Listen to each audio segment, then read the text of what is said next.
तो झारखंड में मंगलवार से एसआईआर की शुरुआत हो रही है और एसआईआर में किन बातों का ध्यान रखना है, किस तरह से बीएलओज की टीम अब घर घर जाएगी और एसआईआर की प्रक्रिया को पूरा करेगी और किन 5 कैटेगरी के लोगों को यह संदेश दिया गया है कि आप एसआईआर प्रक्रिया में शामिल नहीं हो सकते, इन तमाम चीजों पर चर्चा करेंगे। हमारे साथ हमारे वरिष्ठ सहयोगी राकेश रंजन जी हैं।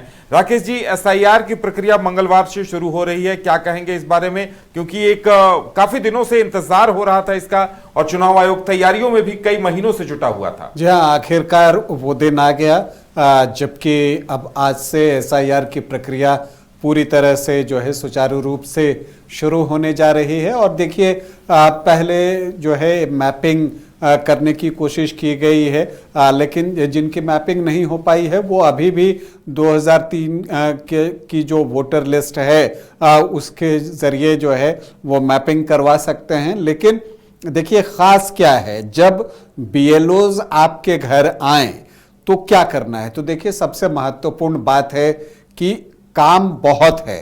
तो अगर आप पहले से डॉक्यूमेंट्स वगैरह तैयार रखते हैं और अपना माइंड मेकअप रखते हैं तो वो थोड़ी आसानी होगी। डॉक्यूमेंट्स तो वैसे उन लोगों को देना है जो कि अनमैप्ड हैं, जिनका कि नाम 2003 के मतदाता सूची में नहीं है। लेकिन जब आपको बीएलओ आपके घर आते हैं तो क्या करना है कि वो आपको 2 प्रति इन्यूमरेशन फॉर्म की देंगे, मतलब वो 2 कॉपी होगी गणना पत्र की, और उसमें जो है आपको कुछ आवश्यक विवरण भरने हैं और वहां पर हस्ताक्षर करना है और 2 कलर्ड फोटो रखना है और वो वहां पर लगेगा। और खास बात जिसका कि ध्यान रखना है कि जो 1 कॉपी होगी उसमें आप साइन करके फोटो देकर जो है वो आप बीएलओ को वापस कर देंगे, और जो 1 और कॉपी है उसमें भी सारी चीजें भरी जाएंगी, फोटो लगेंगी, और उसके बाद जो है वो पावती के रूप में, रिसीविंग के रूप में आपको ले लेना है ताकि आगे आपके काम आ सके। तो ये चीजें जो है पहले दौर में आपको देखना है। तो जब बीएलओज आए तो ये करना है। एक सवाल जो है लोगों के मन में वो ये है कि यदि किसी वोटर का नाम झारखंड के साथ किसी अन्य राज्य में भी हो और वो झारखंड में ही जो है वोटर रहना चाहता है, चूंकि उदय एक रूल है कि कोई भी वोटर किसी एक विधानसभा क्षेत्र में ही जो है वोटर हो सकता है और उसमें भी किसी एक मतदान केंद्र पर ही वो रजिस्टर्ड हो सकता है। तो ऐसी परिस्थिति में अगर आपका मान लीजिए कि दूसरे राज्य में भी नाम है और यहां पर आप करवाना चाहते हैं तो आप वो करवा सकते हैं। आप यहां पर जो है अपना नाम भरेंगे और फिर वहां से हटाने के लिए फॉर्म 7 जो दूसरे राज्य में आपका नाम है उसके लिए फॉर्म 7 भरकर अपना नाम विलोपित करवा लेंगे। ये चीज भी एक जानकारी की है जी। इसके अलावा देखिए, एक चीज याद रखना है कि जो एसआईआर है और जो वोटर लिस्ट में नाम है वो प्रत्येक भारतीय नागरिक जो पात्र है वो डिजर्व करता है उन चीजों को। और आपको ये भी बता दें कि आपको हमेशा इस बात का ध्यान रखना है कि जो भी सहयोग हो सकता है बीएलओज को वो करें। गैर भारतीय अथवा भारतीय नागरिकता त्याग चुके व्यक्ति एन्यूमरेशन फॉर्म बिना भरे या हस्ताक्षर किए बिना ही तुरंत बीएलओ को वापस कर दें, क्योंकि गलत जानकारी देकर एन्यूमरेशन फॉर्म जमा करना लोक प्रतिनिधित्व अधिनियम 1950 की धारा 31 के तहत दंडनीय अपराध है।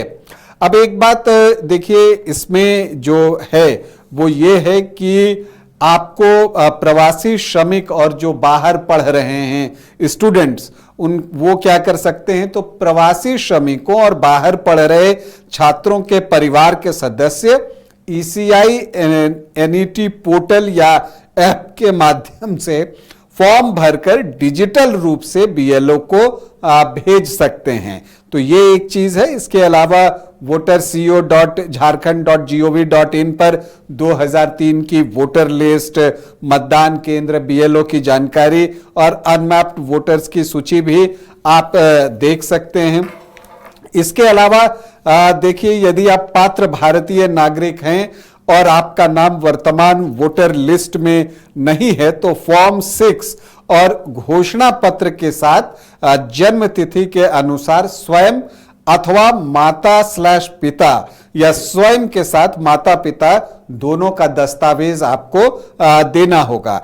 अब देखिए कि दस्तावेज की जब बात होती है तो अगर एक साथ 1987 से पहले किसी का जन्म भारत में हुआ है तो उनको सिर्फ अपना डॉक्यूमेंट्स देना है।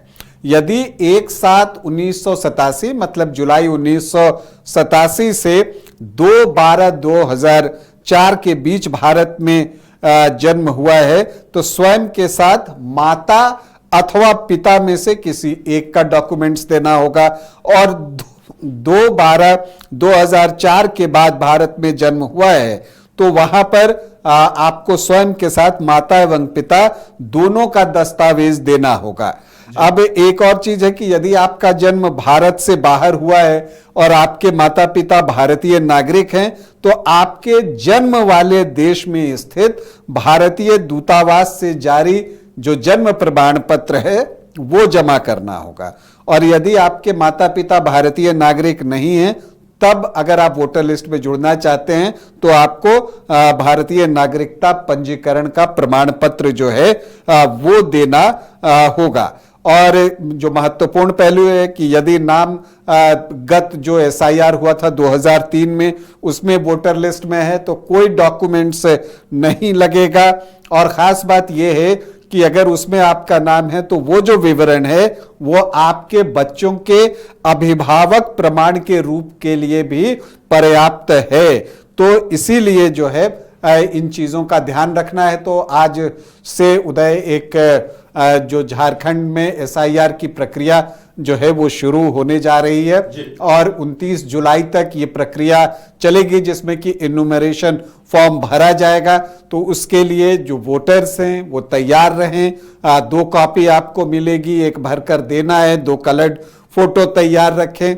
अगर मान लीजिए कि आप अनमैप्ड रह गए हैं तो उसके लिए जो डॉक्यूमेंट्स चाहिए वो आप अपने पास रखें, वो भी जो है वो जरूरी है। तो इन चीजों का ध्यान रखें और मदद जितनी आप कर सकते हैं वो करें, क्योंकि इससे जो है आपको भी आसानी होगी। और चूंकि जो बीएलओज आएंगे उनके पास भी कार्य बहुत है, कम समय में ज्यादा लोगों का करना है तो उनको भी आसानी होगी। चलिए, तो अब एसआईआर की प्रक्रिया शुरू हो रही है। वो बहुप्रतीक्षित दिन आ गया है जब एसआईआर की प्रक्रिया शुरू हो गई और चुनाव आयोग महीनों से इसकी तैयारियों में जुटा हुआ था। तो अब उम्मीद की जानी चाहिए कि आम जनता भी साथ देगी और जो भी लोग गलत तरीके से नागरिकता लिए हुए हैं या उनका भी खुलासा होगा और उनका भी यहां पर एक न्यायिक निर्णय होगा।